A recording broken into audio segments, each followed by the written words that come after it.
Hello साथियों, नमस्कार। स्वागत है आप सबका हमारे यूट्यूब चैनल पे। तो साथियों, आज की इस वीडियो में हम एमसीक्यूज करने वाले हैं आईटीआई एम्प्लॉयबिलिटी स्किल मॉड्यूल 3, जिसका नाम है become a professional in 21 century. तो 21 सेंचुरी में एक प्रोफेशनल कैसे बने, ठीक है। तो ये जितने सारे क्वेश्चन है ये सभी हमारे आईटीआई एग्जाम में पूछे जा चुके हैं। सो गाइस, अब किसी भी ट्रेड हो, चाहे वो कोई भी ट्रेड हो, ठीक है, तो इन सभी ट्रेडों में क्या होता है, एम्प्लॉयबिलिटी स्किल पढ़ना यहाँ पे कंपल्सरी होता है, ठीक है। तो ये जो भी क्वेश्चंस है ये सभी आपके सीबीटी एग्जाम से रिलेटेड है। तो चलिए वीडियो को स्टार्ट करते हैं। सो अपना फर्स्ट क्वेश्चन है, a major change to place in manufacturing world with dash. विनिर्माण जगत में बड़े बदलाव डैश के साथ हुए हैं। मैन्युफैक्चरिंग वर्ल्ड मतलब विनिर्माण मतलब उद्योग, ठीक है। तो यहाँ पे जो मैन्युफैक्चरिंग वर्ल्ड है मतलब यहाँ पे जो भी विनिर्माण की प्रक्रिया है किसके बदलाव से हुए। यहाँ पे ऑप्शन दिया गया है ग्रीन रेवोल्यूशन। ग्रीन रेवोल्यूशन है ये हमारा किससे हुआ था, ये हम खेती करते हैं फार्मर से रिलेटेड है, ठीक है। तो जो भी ये उर्वरक होते हैं उनसे हमारा है ग्रीन रेवोल्यूशन रिलेटेड है। मिल्क रेवोल्यूशन मतलब जानते हैं दूध दूध की कमी के उपलक्ष्य में ये जो रेवोल्यूशन चलाया गया था, क्रांति हुई थी, उसे मिल्क रेवोल्यूशन कहते हैं, ठीक है। और यहाँ सी दिया है इंडस्ट्रियल रेवोल्यूशन, ठीक है। तो यहाँ पे जो राइट आंसर होगा वो होगा option number C, industrial revolution के कारण क्या हुआ, हमारे विनिर्माण जगत में बदलाव हुए औद्योगिक क्रांति के साथ, ठीक है। तो ये हो जाएगा इसका राइट आंसर। नेक्स्ट क्वेश्चन है, the process of manufacturing has change due to technology and development. प्रौद्योगिकी और विकास के कारण विनिर्माण प्रक्रिया बदल गई। किसके कारण बदल गई, टेक्नोलॉजी और यहाँ पे ऑप्शन दिया है ट्रेनिंग, यहाँ बी दिया है साइंटिफिक, सी दिया है टीचिंग और डी दिया है फैसिलिटेशन सुविधाएं, ठीक है। तो यहाँ पे ऑप्शन दिया है जो इस ऑप्शन नंबर बी है ये हमारा इसका राइट आंसर होगा साइंटिफिक। तो यहाँ पे क्या हुआ, the process of manufacturing has been change to be technology and science development, ठीक है। साइंस डेवलपमेंट और टेक्नोलॉजी के कारण क्या हुआ, मैन्युफैक्चरिंग में हम आगे बढ़ पाए। नेक्स्ट क्वेश्चन है, regular regular assignment of skill is necessary for the growth of dash. कौशल का नियमित मूल्यांकन की वृद्धि के साथ आवश्यक है। तो यहाँ पे बोला है कौशल का विनियमित मूल्यांकन मतलब विनियमित मूल्यांकन मतलब कौशल में हमेशा बढ़ोतरी करने के लिए, ठीक है।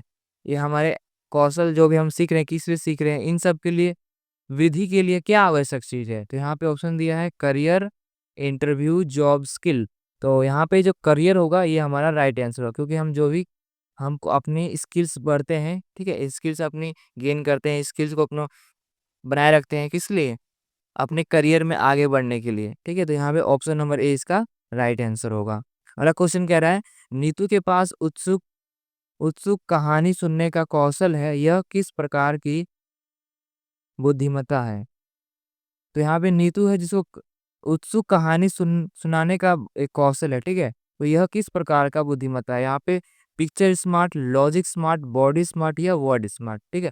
तो नीतू है वो कहानी सुनाने में कौशल है, मतलब कहानी सुनने में कुछ लॉजिक लगाना पड़ता है, कुछ सोचना पड़ता है, बहुत लंबा तर्क लगाते हैं, ठीक है। तभी कोई यहाँ पे कोई हमारा स्टोरी बन पाता है। इसलिए जो इसका राइट आंसर होगा वो होगा option number B, logical smart. तो नीतू क्या है, एक प्रकार से लॉजिकल स्मार्ट है। नेक्स्ट क्वेश्चन है, Swaraj is looking for internet based data entry job, what is the most important skill he needed, ठीक है। तो स्वराज एक इंटरनेट आधारित डेटा एंट्री का नौकरी की तलाश में है, उसे सबसे महत्वपूर्ण कौशल क्या चाहिए। यहाँ पे दिया है ऑप्शन नंबर ए बेसिक कंप्यूटर स्किल, यहाँ दिया है इंटरप्रेन्योर स्किल, ब्यूटिशियन स्किल और वुड कटर स्किल, ठीक है। तो यहाँ पे जो कंप्यूटर से रिलेटेड है, इंटरनेट बेस्ड डाटा एंट्री से रिलेटेड है। तो आप सभी जानते हैं जो भी डाटा एंट्री होता है वो हमारा कंप्यूटर में होता है, इसलिए यहाँ पे ए बेसिक कंप्यूटर स्किल यहाँ पे इसका राइट आंसर हो जाएगा। नेक्स्ट क्वेश्चन है, which of the following is not a part of one's professional.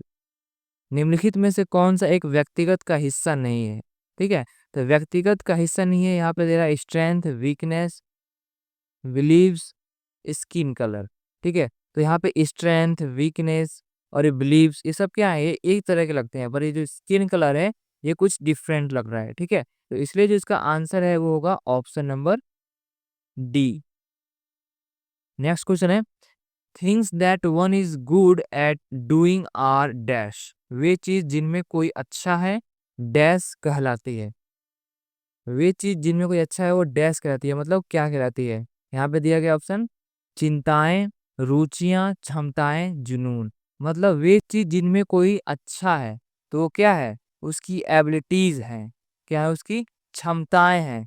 Option number सी होगा इसका राइट आंसर। ठीक है, नेक्स्ट क्वेश्चन है हमारा, inability to do something well is one. कुछ अच्छी तरह से ना कर पाना किसी को डैश है। ठीक है, मतलब कोई चीज कोई अच्छी तरह से पा नहीं पा रहा है तो इसके लिए क्या हो सकता है? ये उसकी क्या हो सकती है? ये उसकी वीकनेस हो सकती है। ठीक है, तो यहाँ पे जो राइट आंसर होगा वो होगा option number A, weakness. Next question, Meena like to learn music in her free time, it is one of her dash to improve.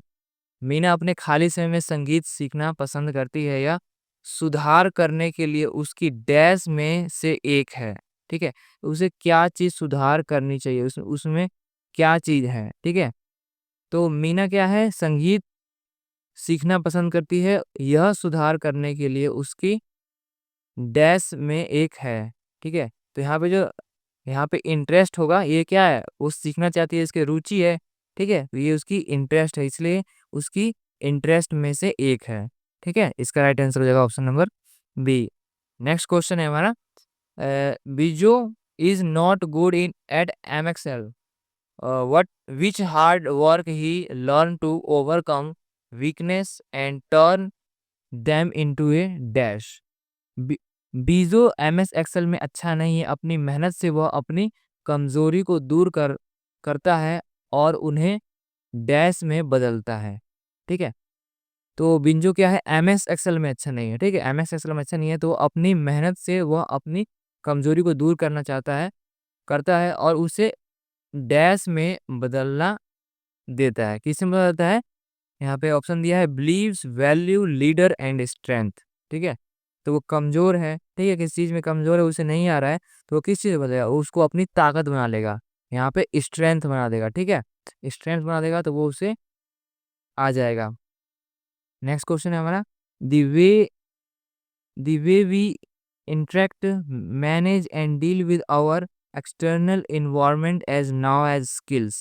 जिस तरह से हम अपने बाहरी वातावरण के साथ बातचीत करते हैं, प्रबंध करते हैं, निपटते हैं, उसे डैश कौशल कहा जाता है। यहाँ पे ऑप्शन दिया है, टेक्निकल, टीचिंग, म्यूजिकल और यहाँ पे टीचिंग। ठीक है, तो यहाँ पे जो इसका राइट आंसर होगा वो होगा हमारा ऑप्शन नंबर ए, टेक्निकल। ठीक है, तो हम क्या कर सकते हैं? टेक्निकल नॉलेज से हम क्या कर सकते हैं? इंटरेक्ट कर सकते हैं, मैनेज कर सकते हैं, डील कर सकते हैं। ठीक है, और अपने इन्वायरमेंट के आधार पर। ठीक है, नेक्स्ट क्वेश्चन है हमारा, dash is one of the behaviour skill that is required to organized work efficiently and complete it on time. ठीक है, डैश एक व्यवहारिक कौशल है जो काम को सफलतापूर्वक व्यवस्थित करने और समय पर पूरा करने के लिए आवश्यक है। ठीक है, तो बिहेवियर स्किल को आपको करना है। ठीक है, बिहेवियर स्किल को सही करना है एक। ठीक है, तो जो काम कुशलतापूर्वक व्यवस्थित करने और समय पर पूरा करने के लिए आवश्यक है, तो यहाँ पे क्या है? तो वो हमारा क्या कहलाएगा? वो हमारा कहलाएगा यहाँ पे बिहेवियर्स की टाइम मैनेजमेंट। ठीक है, तो यहाँ पे आपका टाइम मैनेजमेंट इसका राइट आंसर हो जाएगा, क्योंकि यहाँ पे क्या कह रहा है? डैश एक व्यवहारिक कौशल है जो काम को कुशलतापूर्वक व्यवस्थित करने और समय पूरा करने के लिए आवश्यक होता है। तो जब कोई चीज़ समय पूरा करने के लिए आवश्यक होता है तो उसको करने के लिए हम टाइम मैनेज करेंगे। ठीक है, अपना टाइम मैनेज करेंगे तो वो अपना कार्य हो पाएगा। ठीक है, तो एक प्रकार का बिहेवियर स्किल है, व्यवहारिक कौशल है। ठीक है, नेक्स्ट क्वेश्चन है हमारा, the way we manage solve the problem is called dash. जिस तरह से हम समस्या का प्रबंध समाधान करते हैं उसे डैश कहा जाता है। ठीक है, तो जब जिस तरह हम समस्या का समाधान करते हैं तो क्या कहलाता है? वो हमारा कॉन्फ्लिक्ट रिजोल्यूशन यहाँ पे कहलाता है। ठीक है, ऑप्शन नंबर बी यहाँ पे इसका राइट आंसर हो जाएगा, संघर्ष समाधान। नेक्स्ट क्वेश्चन है, Rihana faced a problem with her project, she is dealing with a problem with the right attitude, this is an example of dash. Rehana को अपने प्रोजेक्ट में एक समस्या का समाधान करना पड़ रहा, वह सही रवैये के साथ समस्या से निपट रही है, यह डैश का उदाहरण है। यह किसका उदाहरण है? ठीक है, यहाँ पे दिया है negative attitude, technical skill, scientific skill और पॉजिटिव स्किल। ठीक है, तो रेहाना क्या है, प्रॉब्लम से क्या करिए, डील कर रही है। ठीक है, उसको अपने प्रोजेक्ट में यहाँ पे कुछ समस्याओं कठिनाइयों का सामना करना पड़ रहा है, पर वो उसको डील कर रही है। तो ये एक किस प्रकार का स्किल है? ठीक है, तो यहाँ पे ये है पॉजिटिव एटीट्यूड है। इसलिए जो राइट आंसर होगा वो होगा यहाँ पे option number D, positive attitude. Next question है, Alpan does yoga in the morning, he follow YouTube classes to motivate himself, this is example of dash. ठीक है, तो यहाँ पे एक अल्पन सुबह योगा करता है, एक अल्पन नाम का लड़का है जो सुबह योगा करता है। वो खुद को प्रेरित करने के लिए क्या करता है, यूट्यूब पे क्लासेस करता है। ठीक है, तो यह किसका उदाहरण है? यहाँ पे self motivation, time management, decision making, problem solving. ठीक है, तो यहाँ पे क्या कर रहा है, या अपने आप से स्वयं से क्लासेस देख के यहाँ पे सीख रहा है। ठीक है, तो अपने आप ही इसी से कोई मदद नहीं कर रहा है। ठीक है, ना ही किसी के साथ है। तो क्या कर रहा है, ये सेल्फ मोटिवेशन करके यहाँ पे जो भी यहाँ पे अपना योगा कर रहा है। ठीक है, नेक्स्ट क्वेश्चन है, dash is a way of thinking to solve a problem, dash समस्या को हल करने के लिए सोचने का एक तरीका है। ठीक है, तो यहाँ पे क्या कर रहा है, समस्या को हल करने के लिए सोचने का एक तरीका है। क्या है? Critical thinking, self confidence, negative attitude या टाइम मैनेजमेंट। तो यहाँ पे समस्या को हल करने के लिए सोचने का एक तरीका क्या है? Critical thinking. ठीक है, समझने का तरीका क्या है? Critical thinking. जब कोई गहन सोच करता है या आलोचनात्मक सोच करता है, तो वो किसी किसी भी चीज के बारे में क्या करता है, उसको सोच के हल निकालने का प्रयास करता है। तो ये जो सोचने की जो क्रिटिकल थिंकिंग होती है, किसी किसी समय या किसी वस्तु के बारे में या किसी बात के ऊपर गहन सोच करना। ठीक है, नेक्स्ट क्वेश्चन है, choosing between two or more option is now as dash process, दो या दो से अधिक विकल्पों के बीच का चयन करना प्रक्रिया के रूप में माना जाता है। मैन्युफैक्चरिंग, डिसीजन मेकिंग, साइंटिफिक या टेक्निकल।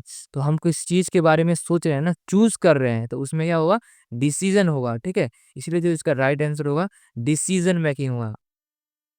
ऑप्शन नंबर बी इसका राइट आंसर हो जाएगा।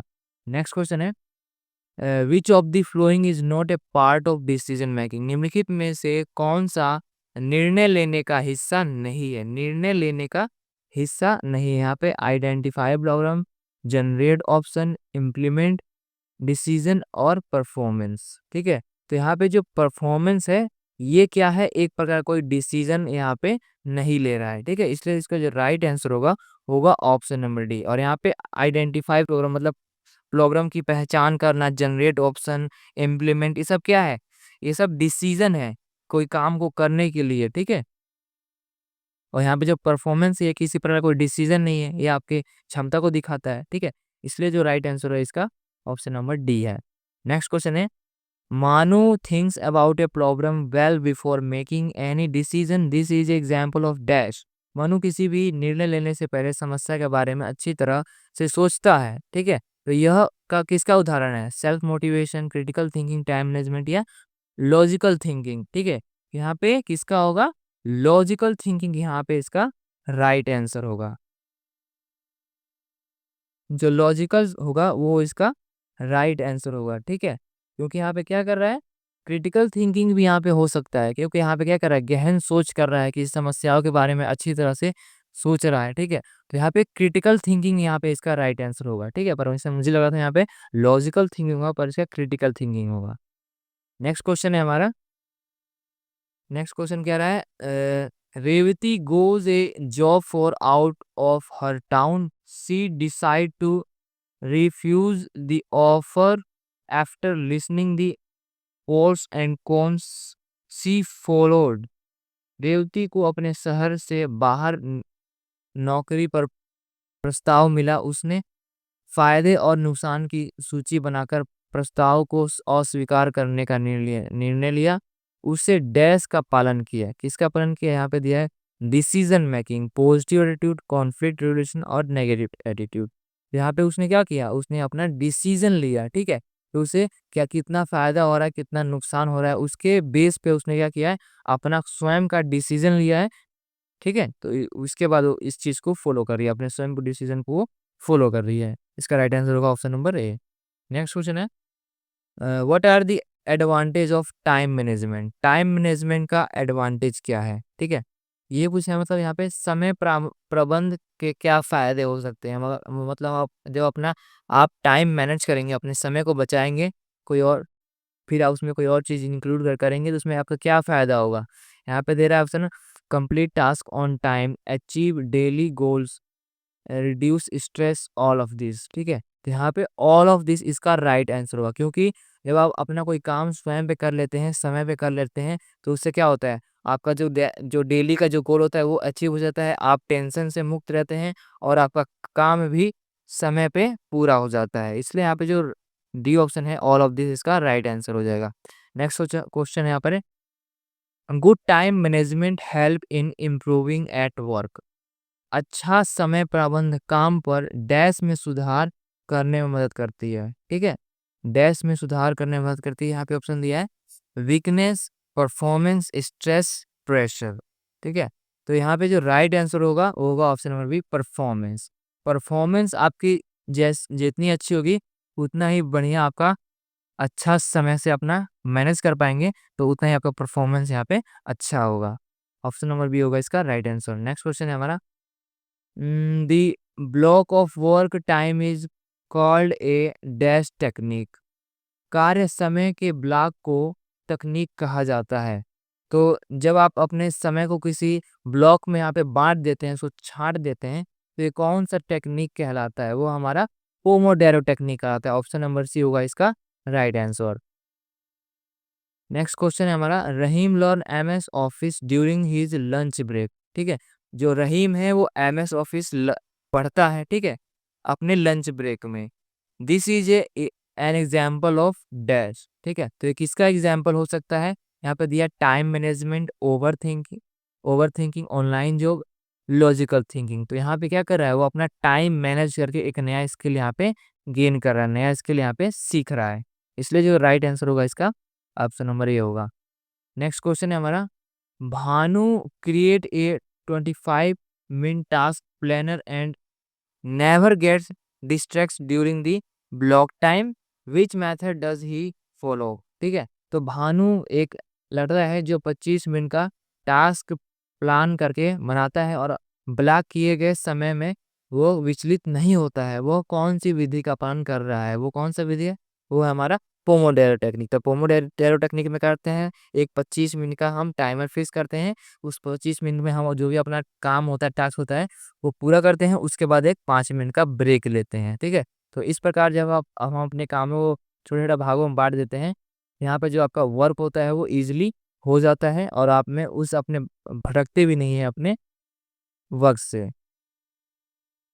सो नेक्स्ट क्वेश्चन है अपना, finding a solution to any problem is now as. किसी भी समस्या का समाधान ढूंढना डैश कहलाता है, ठीक है। किसी भी समस्या का समाधान ढूंढना क्या कहलाता है, वो कहलाता है प्रॉब्लम सॉल्विंग, ठीक है। तो यहाँ पे जो इसका राइट आंसर होगा वो होगा हमारा problem solving. Option number D यहाँ पे इसका राइट आंसर हो जाएगा। नेक्स्ट क्वेश्चन है, which of the following is not a step in problem solving.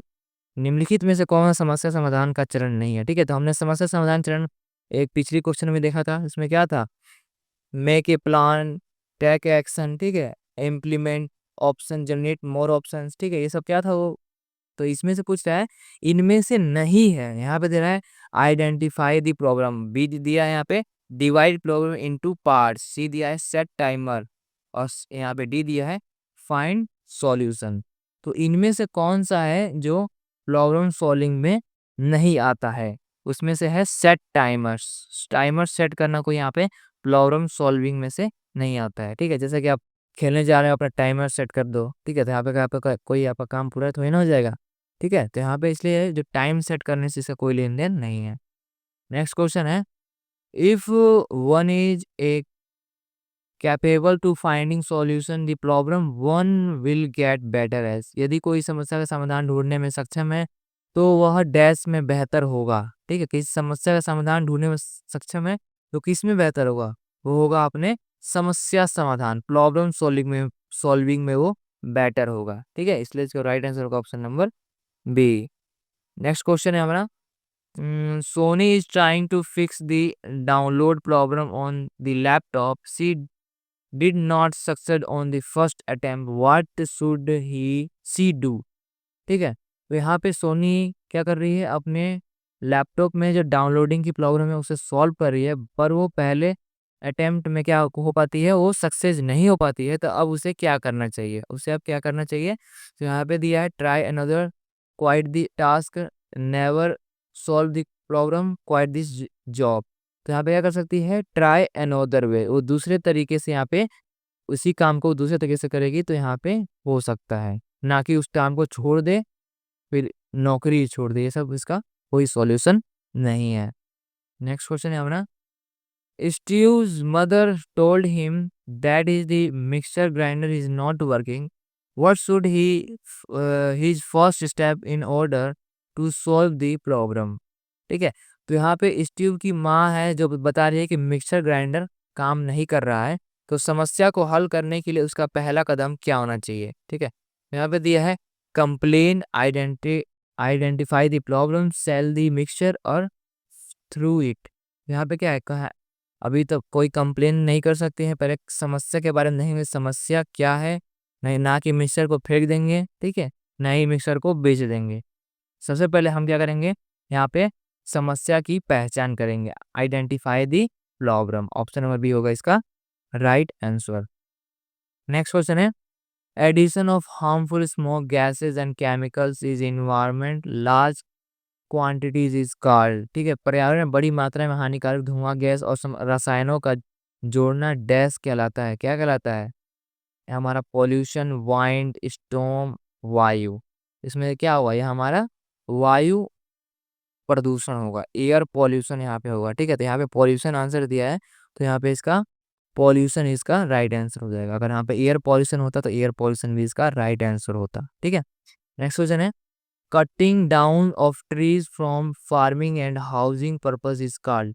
खेती और आवास के उद्देश्यों के लिए पेड़ों की कटाई को क्या कहा जाता है? डी फॉरेस्टेशन कहा जाता है, वनों की कटाई। ऑप्शन नंबर ए इसका राइट आंसर हो जाएगा। नेक्स्ट क्वेश्चन है हमारा, releasing chemical waste and plastic into water is called. ठीक है, जब हम पानी में क्या करते हैं, रसायन, कचरा, प्लास्टिक को हम बहा देते हैं तो यहाँ पे क्या कहलाता है, ये हमारा वाटर पॉल्यूशन कहलाता है। ऑप्शन नंबर सी इसका राइट आंसर हो जाएगा। नेक्स्ट क्वेश्चन है, scientist are warning us the rise of earth temperature cause. वैज्ञानिक हमें चेतावनी दे रहे हैं कि पृथ्वी के तापमान में वृद्धि हो रही है, इसे डैश का कारण बताती है, किसका बताती है? ये हमें ग्लोबल वार्मिंग का यहाँ पे कारण बताती है। ठीक है, तो जो ऑप्शन नंबर डी है ये इसका राइट आंसर है, क्योंकि जो ग्लोबल वार्मिंग है, ठीक है, ये जो क्या होती है, ये ग्लोबल वार्मिंग जो हमारी पृथ्वी के ऊपर जो लेयर होती है, ठीक है, एक प्रकार के ओजोन की, वो क्या कर रहा है, वो डिस्ट्रॉय हो रहा है धीरे धीरे से। ठीक है, तो जो सन की रेज होती है इसमें बहुत सारे रेडिएशन किरणें होती हैं, ठीक है, जो हमारे त्वचा पे पड़ने से हमें बीमारियां हो सकती है विभिन्न प्रकार के। तो इसलिए जो यहाँ पे जो ओजोन परत होता है, लेयर होता है, वो क्या करता है, उस सन की लाइट को रिफ्लेक्ट करके यहाँ पे अर्थ पे भेजता है। ठीक है, जिससे हमें किसी प्रकार की बीमारी नहीं होती है। पर अब उसी ओजोन परत में क्या हो रहा है, यहाँ पे छेद हो रहा है। तो ये क्या हो रहा है, ये किसके कारण हो रहा है? पॉल्यूशन का कारण हो रहा है। ठीक है, तो इसलिए यहाँ पे ग्लोबल वार्मिंग इसे कहा जाता है। नेक्स्ट क्वेश्चन है, Shyam avoids the use of plastic and chemical fertilization. She is following dash. तो श्याम क्या है, प्लास्टिक और ये केमिकल उर्वरक का उपयोग से बचता है। वो किसका पालन कर रहा है? वो पालन कर रहा है यहाँ पे ग्रीन लाइफस्टाइल। ठीक है, तो ग्रीन लाइफस्टाइल में क्या होता है, कम से कम प्लास्टिक और यहाँ पे फर्टिलाइजर का यूज करके जो नेचुरल रिसोर्सेज होते हैं, जैविक खाद होते हैं, ठीक है, उनका उपयोग करके यहाँ पे वो क्या करता है, ये सब अवॉइड करता है और उसका यूज करता है। तो ये एक प्रकार का ग्रीन लाइफस्टाइल जी रहा है। ठीक है, ग्रीन लाइफस्टाइल को वो फॉलो कर रहा है। ठीक है, तो ये थे हमारे सारे क्वेश्चंस आज के इस वीडियो के। तो ये सारे क्वेश्चन आई होप आपको सारे क्वेश्चन क्लियर हो गए होंगे और आपको क्वेश्चन समझ में आ रहे हैं। अगर आपको कोई डाउट है तो इस क्वेश्चन से रिलेटेड तो आज मुझे इजीली कमेंट कर सकते हैं या मेरे डिस्क्रिप्शन में एक लिंक है व्हाट्सएप का, इजीली वहाँ पे जाके मुझसे जुड़ सकते हैं। तो सो गाइस, इस वीडियो में सिर्फ इतना ही। Thank you for watching this video. Please like, subscribe and share. Good luck.